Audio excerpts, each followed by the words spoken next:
নমস্কার বন্ধুরা, স্মৃতি কিচেন হোমে স্বাগতম। আজকে আমি মলা মাছের চচ্চড়ি রেসিপি করে দেখাবো। হাত দিয়ে মাখা মলা মাছের রান্নার স্বাদই অন্যরকম। চলুন দেখে নেওয়া যাক মলা মাছের চচ্চড়ি রান্না করার জন্য কি কি উপকরণ লাগছে। মলা মাছ ধুয়ে পরিষ্কার করে নিয়েছি। গুঁড়ো, মরিচের গুঁড়ো, হলুদের গুঁড়ো, 4-5টা কাঁচামরিচ, পেঁয়াজ কুচি, স্বাদমতো লবণ আর ধনেপাতা। মলা মাছের গায়ে এক এক করে সব মশলা দিয়ে দিব। জিরে গুঁড়ো, মরিচের গুঁড়ো, হলুদ, লবণ, সরিষার তেল। হাত দিয়ে মলা মাছ মেখে নেব। আলতো করে মলা মাছ মেখে নিতে হবে যাতে করে মাছ না ভেঙে যায়। কড়াইয়ে তেল দিয়ে দেব।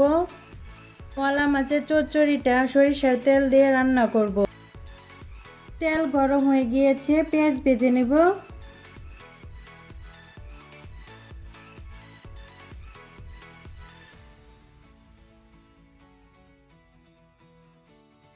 পেঁয়াজ ভাজা হয়ে গিয়েছে, হাতে মাখা মলা মাছ দিয়ে দেব।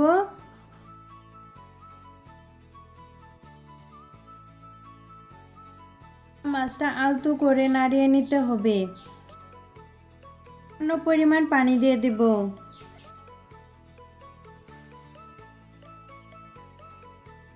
দিয়ে ঢেকে রাখবো। ঢাকনা খুলে নেব।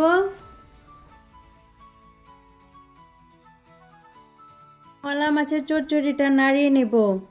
মাছের চচ্চড়ি নামানোর আগে কাঁচামরিচ,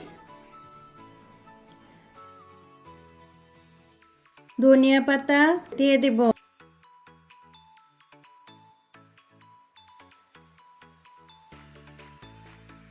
মাছের চচ্চড়িটা হয়ে গিয়েছে, এখন নামিয়ে নেব। একটি প্লেটে তুলে নিচ্ছি ডেকোরেশনের জন্য। তৈরি হয়ে গেল মলা মাছের চচ্চড়ি রেসিপি। আমার এই রেসিপি যদি ভালো লাগে লাইক, শেয়ার, কমেন্ট, সাবস্ক্রাইব করে দিও।